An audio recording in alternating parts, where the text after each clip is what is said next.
네, 경기 끝납니다. 토트넘이 유로파리그에서 맨체스터 유나이티드를 꺾고 유로파리그 우승을 차지합니다. 토트넘 팬분들 축하드리고요. 네, 손흥민 선수 축하드립니다. 이렇게 맨체스터 유나이티드는 유로파리그 우승을 실패하게 됐고요. 토트넘 선수들, 팬들 축하드리고요. 트로피에 이제 토트넘 핫스퍼의 이름이 새겨지네요. 이번 시즌 다 안 좋았습니다. 맨유는. 토트넘은 다음 시즌 챔피언스리그 주전을 하게 되고 맨유는 뭐 다음 시즌 유로파 대항전은 없게 되겠네요. 야, 한 골 차이를 끝까지 지키면서 토트넘이 우승을 하네요. 역대 최악의 시즌이 맞죠? 리그 순위도 그렇고 무관으로 끝나는 것도 그렇고 폭망 시즌이 맞죠? 이런 시즌이 있나. 손흥민이 유로파리그 트로피를 듭니다. 24-25 시즌 유로파리그 챔피언은 토트넘 호스퍼입니다. 축하드립니다. 토트넘 팬분들도 축하드리고요. 손흥민 선수도 축하드리고요. 드디어 이룹니다. 손흥민이 트로피를 듭니다. 손흥민 선수 고생 많았어요. 고생 많았습니다. 진짜 축하합니다. 얘들아 기억해라 니네. 이게 결승전에서 진다는 건 이런 기분이다. 이 느낌 처음 느껴본 애들도 있을 거야. 이런 느낌이야. 결승전에서 지고 상대팀이 트로피 들면서 하하호 즐거워하고 축제 분위기인 거 이런 기분이야. 기억해라. 진짜 다음 시즌부터는 달라진 모습 보여주길 바래. 정말로. 이러면은 포스테코글루는 본인이 말한 것처럼 두 번째 시즌에 정말로 우승컵을 들어 올리게 됩니다. 정말로 말한 대로 됐네요. 에휴 개인적으로는 너무 유나이티드한테는 아쉬운 게 너무 많은데 그래도 다 반성해야죠.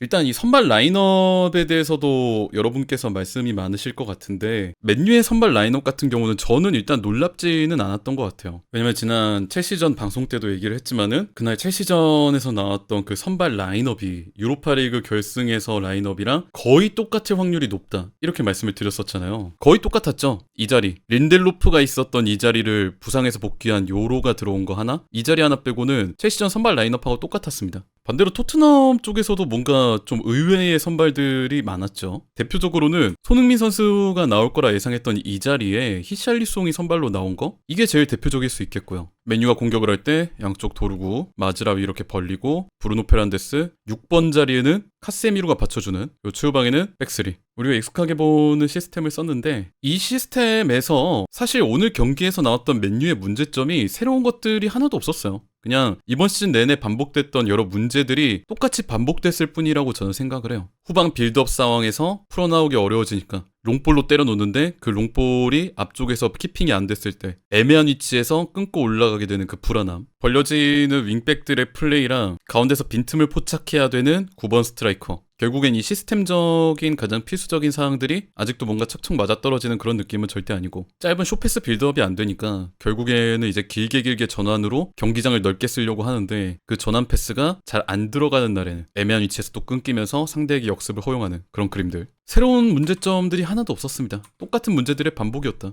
토트넘 같은 경우는 오늘 컨셉이 꽤 확고했던 것 같아요. 제가 이날 경기 맨유가 토트넘의 포스테코글루한테 완전히 전술적으로 밀렸다 이렇게 생각하는 이유는 딱 두 개입니다. 공격 때는 토트넘의 수비 전술에 완전히 막혔고 맨유가 수비할 때는 토트넘의 공격 전술에 상당히 밀리는 모습을 보여줬다. 이 두 개예요. 먼저 수비부터 보시면은 이날 토트넘이 추구했던 수비 전술은 명확히 얘기하자면 딱 하나였습니다. 아마드 디알로의 왼발 각도를 막자. 지금 이 장면처럼 아마드 디알로가 측면에서 볼을 잡으면은 토트넘 선수들이 기본적으로 2명, 많게는 3명까지 아마드의 전진 공간을 둘러쌉니다. 근데 이게 단순히 아마드의 주위를 둘러싼다 이게 아니라 아마드가 왼발로 치고 올 수 있는 각도를 막아요. 이 장면에서도 보시면 선수 3명이 아마드가 왼발로 칠 수 있는 각도를 막고 있죠. 그러면서 아마드가 좀 더 불편한 발, 오른발 방향으로 치고 갈 수 있게끔 유도를 합니다. 이 장면에서도 마찬가지죠. 아마드가 넓은 공간에서 볼을 잡는데 이게 사실 아마드가 좋아하는 상황이잖아요. 넓은 공간에서 혼자 아이솔레이션 상황에서 자신이 크랙적인 플레이, 위협적인 드리블을 칠 수 있는 공간을 마련받는 거. 근데 이 장면에서 이어지는 부분을 보시면 이렇게 왼발 각도로 치고 오는 아마드를 토트넘 선수 3명이 둘러싸면서 완전히 슈팅 공간을 막아버립니다. 이 수비들에 둘러싸인 결과 아마드는 굉장히 약한 비카리오가 쉽게 잡을 수 있는 슈팅을 쏘게 되죠. 이런 장면들이 수도 없이 나왔어요.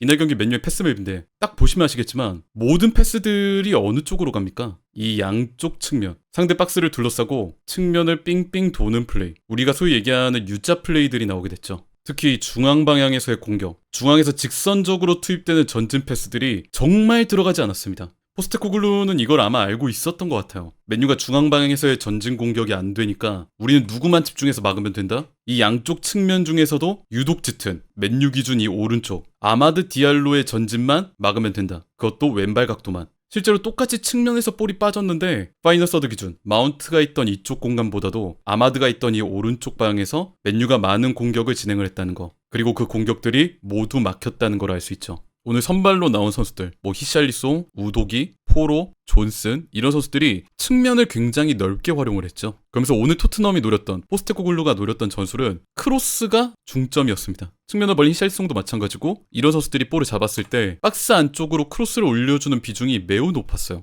물론 이런 크로스 위주의 전술이 맨유의 박스 안에 일단 맥과이어가 있다 보니까 이런 공중볼 경합에서는 충분히 우위가 나올 수도 있었거든요. 근데 문제는 뭐였냐? 그걸 감안하더라도 이 크로스가 허용되는 비중이 너무 높았다. 그 크로스가 단순하게 측면에서 볼을 잡으면 선수가 올려줬다? 이런 게 아니라 좀 더 체계적이었다는 느낌이 강합니다. 이 장면을 보시죠. 왼쪽 터치라인 인근에서 히샬리송이 넓게 볼을 소유하고 있습니다. 근데 여기를 자세히 보시면 중원 지역에 있던 벤탄쿠르가 이 하프 스페이스, 넓은 공간을 차지하기 위해 들어와요. 이걸 확인한 히샬리송이 벤탄쿠르를 향해 좋은 침투 패스를 찔러줬고 하프 스페이스에서 이 볼을 받고 돌아선 벤탄쿠르가 다시 측면 넓게 벌린 사르한테 볼을 돌려줍니다. 갑자기 하프 스페이스로 침투해 들어온 벤탄쿠르 때문에 맨유의 수비 선수들이 모두 이 벤탄쿠르가 있는 공간으로 쏠려있죠. 그 결과 리턴을 받은 사르는 이렇게 누구의 방해도 없이 크로스를 올릴 수 있는 자유를 얻었습니다. 시야가 열린 상태로 사르의 크로스가 맨유의 박스 안으로 들어오고 토트넘의 선제골이 터졌죠. 그리고 이게 이날 경기의 유일한 득점, 토트넘 승리의 결승골이 됐습니다.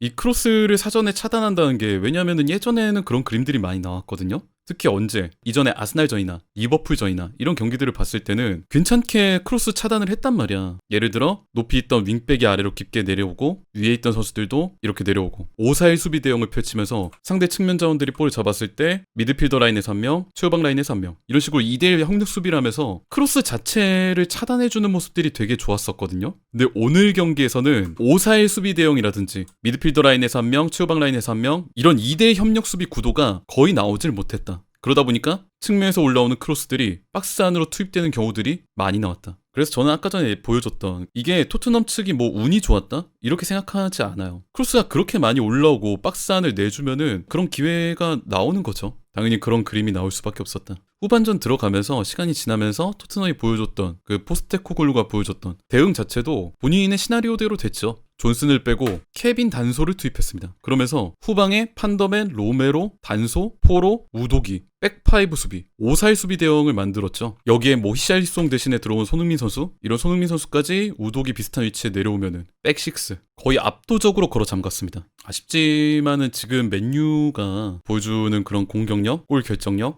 그 수준으로는 이렇게 작정하고 잠그는 이 백식스를 뚫기가 쉽지가 않아요. 실제로 이렇게 토트넘이 걸어 잠근 이후에 유나이티드가 계속 소유권을 가지고 있고 볼 돌리면서 공격하는 장면들은 많이 나왔는데 그거는 당연히 이렇게 상대가 내려서고 잠그니까 소유권을 가져올 수 있었던 거고 그 이후에 이 중앙에서 뚫을 수가 없으니까 호일룬이 나가고 지르크지, 마운트가 나오고 가르나초 심지어 부상에서 돌아온 지 얼마 되지 않은 지르크지까지 썼어. 지르크지뿐만이 아니죠. 마즈라이 빼고 달로까지 썼습니다. 진짜 있는 거 주머니 다 털었어요. 어떤 장면까지 나왔나요? 최후방에 있던 맥과이어가 최전방 원톱으로 올라가고요. 그 뒤를 지르크지가 공격형 미드필더 자리에 내려오면서 받쳐주는 가르나초 벌리고 마이누가 안으로 들어오고 달로가 벌리고 디알로가 안으로 들어오고 후방에는 루크쇼랑 요로 정도만 남는 이런 식의 극단적으로 공격적인 포메이션도 구사를 했습니다. 지난 유로파리그 경기들에서 정말 극적인 승리를 만들어낸 주인공 맥과이어 이 센터백을 최전방으로 올리고 가르나초, 달로, 마이누, 아마드 다 올라가는 그런 시스템. 그러면서 가운데 있는 맥과이어를 향해서 크로스를 많이 노리는 그 맨유가 정말 절박한 상황일 때 나오는 그 시스템이죠. 그런데 아무리 그 기적적인 승리를 만들어냈던 그 맥과이어라도 상대 센터백들이랑 수비들이 박스 안에 저렇게 질비해 있는 상황에서 혼자 딱 있을 때 이거를 득점으로 연결을 시킬 수 있을 것인가? 시스템적으로 너무 어렵죠. 심지어 이제 측면에서 날아오는 크로스의 질이라든지 이런 것들도 솔직히 얘기해서 그렇게 좋지도 않았잖아. 이 상황에서 맥과이어 한 명한테 그것도 심지어 아무리 좋은 모습을 보여줬다지만 결국에는 수비수인 맥과이어한테 득점을 크게 기대하기는 쉽지 않았다. 그나마 진짜 지르크지랑 가르나초 돌아왔을 때 이 두 선수가 투입됐을 때 그나마 오늘 맨유 보여준 축구 중에서 제일 나았습니다.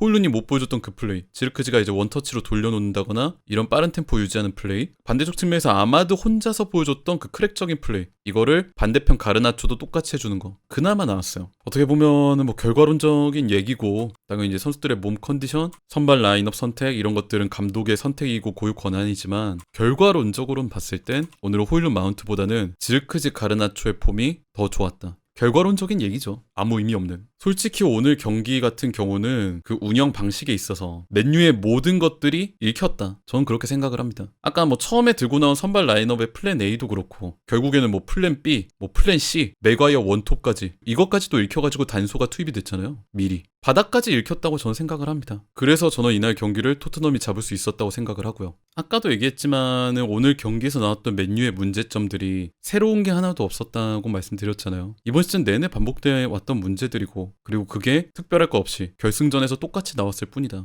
여전히 불안한 후방 빌드업, 파이널 서드에서의 날카로운 부재, 골 결정력 부재, 양쪽 윙백과 이성과의 링크 플레이 부재, 우리가 시즌 내내 봐왔던 문제들이잖아요. 그렇다면 그 똑같이 반복되는 문제들 속에서 계속 그런 것들을 보여주고 있다라고 하는 거는 맨유가 고쳐야 될 것들이 너무나 많다. 아직도. 오히려 그래 뭐 리그 집중이나 해라. 그래 뭐 유럽 태양전도 안 나가겠다.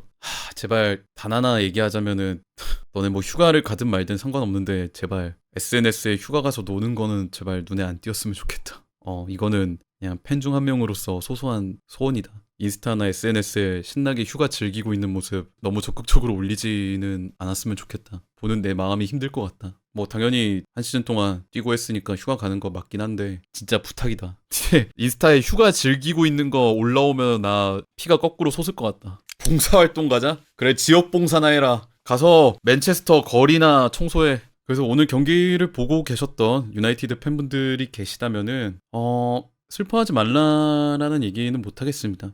네, 이번 시즌 너무 안 좋았고, 그리고 결국에는 정말 유일한 구원일 수 있었던 유로파리그 결승전도 무기력하게 패배를 했고, 그것도 심지어 단순히 뭐 치고받고 싸우고 이런 느낌도 아니고 상대에게 패를 모두 읽혀서 정말 꽉 막힌 상태로 패배를 했고, 뭐 슬퍼할 수밖에 없죠. 안타까워할 수밖에 없고. 그래도 저는 뭐 축구가 매번 그런 게 아니겠습니까? 좋은 시즌도 있고 실망스러운 시즌도 있고 그런 것들이 계속 이제 반복이 되는 건데, 다만 이번 시즌의 맨체스터 유나이티드 같은 경우는 그 최악이 너무나 아프다는 거, 정말 어떻게 보면은 감당이 좀 안 될 정도로 아프다는 거. 이번 시즌의 이 충격, 이거를 선수들이나 감독이 그리고 보드진도 그렇고 절대 잊지 않았으면 좋겠어요. 모두의 잘못이기 때문에 절대 잊지 않았으면 좋겠습니다. 어쨌든 토트넘 팬분들 그리고 손흥민 선수 너무 축하드리고요. 유로파리그 우승 정말 축하드리고, 맨체스터 유나이티드는 오늘의 패배를 기점으로 해서 또 그리고 이번 시즌 전체적으로 보여줬던 그 안 좋은 모습들을 잊지 말고, 이번 시즌 종료 후 그리고 다음 시즌 프리시즌부터 해서 꾸준히 올라오는 모습을 보여줬으면 좋겠습니다. 그게 최소한의 이번 시즌 많은 상처를 받으셨을 팬들에 대한 최소한의 보답이라고 생각을 합니다.